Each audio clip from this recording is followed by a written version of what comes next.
थका हारा जोगिंदर जब घर आता है तो उसकी पत्नी योगिता उससे बोलती है, थोड़ा सा आराम करने के बाद ये थोड़ा सामान है, मुझे लाकर दे दो। घर में राशन पानी ना के बराबर ही रह गया है। अरे योगिता, अभी मेरे सर में थोड़ा दर्द हो रहा है। अगर अभी का काम चल सकता है तो चला ले।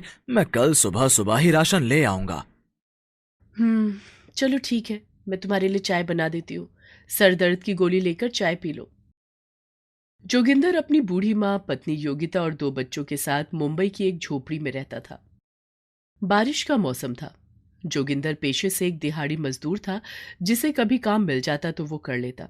इसके लिए सुबह सुबह बहुत सारे मजदूर एक नुक्कड़ पर खड़े हो जाते और जिसकी किस्मत अच्छी होती उसे काम मिल जाता। कभी किस्मत अच्छी होती तो ज्यादा पैसे बन जाते और कभी ऐसा भी होता कि 100-150 रुपए में ही तसल्ली करनी पड़ती। पर योगिता बहुत ही समझदार औरत थी। वो जैसे तैसे करके घर का गुजारा कर लेती थी। रात के समय जोगिंदर की आंख खुलती है तो उसे बाहर बारिश का शोर सुनाई देता है। वो उठकर दरवाजा खोलकर बाहर देखता है तो बहुत तेज बारिश हो रही थी। योगिता की भी आंख खुल जाती है। अरे, अचानक से इतनी तेज बारिश! हाँ, बहुत मूसलाधार बारिश हो रही है। मेरी तो आंख खुल गई। बारिश का अनुमान तो अगले हफ्ते का था ना। हाँ हाँ, इंद्र देवता तो आकर वैज्ञानिकों को बताकर जाते हैं ना कि बारिश किस दिन करूंगा। बरसात का मौसम है, बारिश तो कभी भी हो सकती है। कोई नहीं, सुबह तक रुक जाएगी। फिर वो दोनों आकर सो जाते हैं। पर जब सुबह में उठते हैं तो बारिश और भी तेज हो रही होती है। हे भगवान, मैंने तो सोचा था कि बारिश सुबह तक रुक जाएगी। आप कल ही मेरी बात मान लेते तो राशन ले आते। बारिश बहुत तेज है, कहीं ऐसा ना हो कि लोग दुकान ही ना खोले। एक बारी आप जरा जाकर देखो, कोई ना कोई तो दुकान खुली होगी। थोड़ा आटा चावल ले आओ। मैं भी अभी यही बात सोच रहा था। चल ठीक है, नाश्ता करके देख कर आता हूँ। कोई दुकान खुली होगी तो सामान लेता हुआ आऊंगा। आज की तो दिहाड़ी भी गई। दोनों बच्चे तो बड़े खुश थे क्योंकि बारिश की वजह से आज उनके स्कूल की छुट्टी हो गई। दोनों बच्चे बाहर गली में जाकर बारिश में भीगने लगे। तुम दोनों को मैंने मना किया था कि बारिश में मत भीगना, फिर भी तुम लोग बाहर खेल रहे हो। चलो जल्दी घर के अंदर चलो। बहुत तेज बारिश है बच्चों, लगता है 1-2 दिन नहीं रुकेगी। अगर तुम लोग बीमार पड़ गए तो लेने के देने हो जाएंगे। माँ, कितने दिनों बाद तो बारिश हुई है, नहाने दो ना, थोड़ी देर में ही अंदर आ जाएंगे। बस माँ, थोड़ी देर और, बस फिर अंदर आते हैं। बच्चे योगिता की एक नहीं सुनते और गली में भीगने लगते हैं। और उधर जोगिंदर बारिश में छाता लिए बहुत सारी जगह पर देखने जाता है, लेकिन किसी ने भी बारिश की वजह से दुकान नहीं खोली थी। तब वो और आगे बने स्टोर पर जाता है। तभी अनाउंसमेंट होती है कि हफ्ते तक बहुत तेज बारिश होगी, लोग अपने अपने घरों में रहे। वो देखता है तो ज्यादातर स्टोर बंद होते हैं। एक छोटा सा स्टोर खुला था, वो भागकर वहां जाता है। भैया, मुझे ये सामान चाहिए।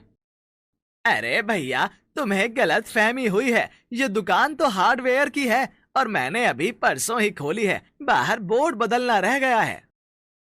जोगिंदर बाहर आकर देखता है तो उस पर जनरल स्टोर लिखा था।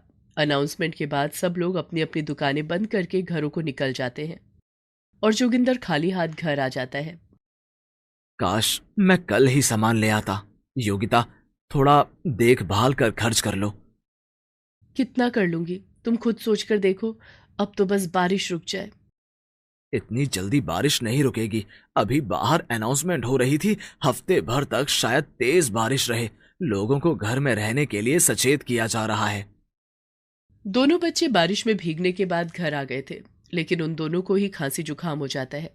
मना किया था ना तुम दोनों को बारिश में नहीं भीगना, हो गया ना खांसी जुकाम। चलो देखो, डब्बे में शायद कोई खांसी जुकाम की दवाई पड़ी हो तो इनको दे दो।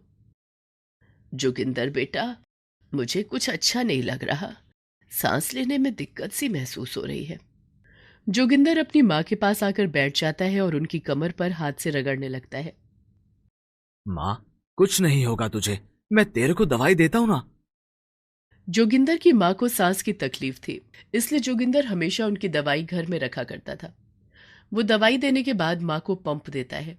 उस समय तो जोगिंदर की माँ को अच्छा लगता है, लेकिन रात को उनकी तबीयत ज्यादा खराब हो जाती है। जोगिंदर और योगिता दोनों ही उनकी बहुत सेवा कर रहे थे। बाहर गली में तो बहुत पानी भरा हुआ है। आसपास कोई डॉक्टर भी नहीं मिलेगा। और हॉस्पिटल भी काफी दूर है। समझ नहीं आ रहा क्या करूं। समझ तो मुझे भी नहीं आ रहा।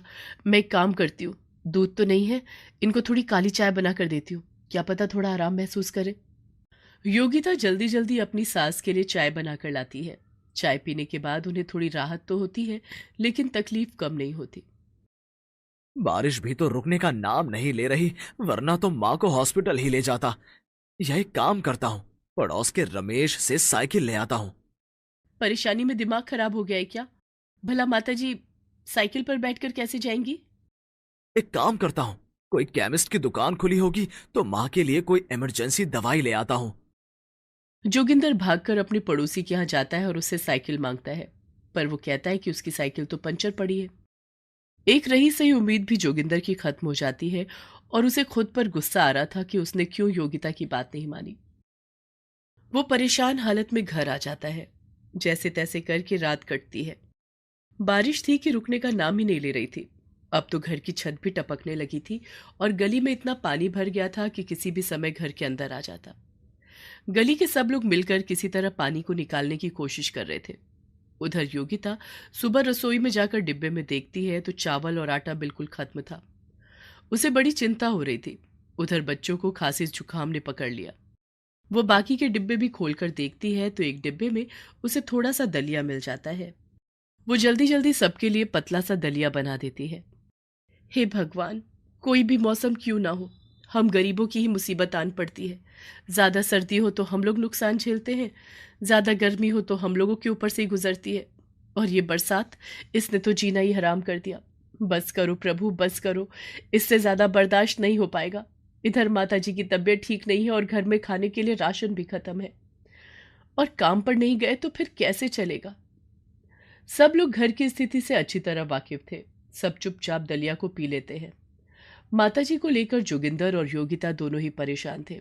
ऊपर से घर की छत टपकनी शुरू हुई तो सारी ही छत टप टप करने लगी। ये लो, एक और मुसीबत शुरू हो गई। अब इस टपकती छत का इलाज क्या है?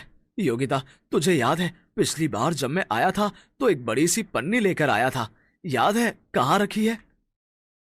हाँ, याद तो आ रहा है, लेकर आए थे। रुको, मैं अभी देखती हूँ।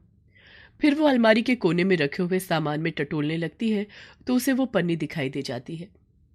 जोगिंदर जैसे तैसे करके एक हिस्से पर उस पन्नी को बांध देता है। अब सारा परिवार एक कोने में सिमट कर बैठा हुआ था। मूसलाधार बारिश का पानी अब गली से सीधा घर के अंदर घुस रहा था। योगिता और जोगिंदर जल्दी जल्दी सारा सामान ऊपर रखने लगते हैं। सुनो जी, रात के लिए घर में खाने के लिए कुछ नहीं है। मुझे समझ में नहीं आ रहा है मैं बच्चों को कैसे समझाऊंगी।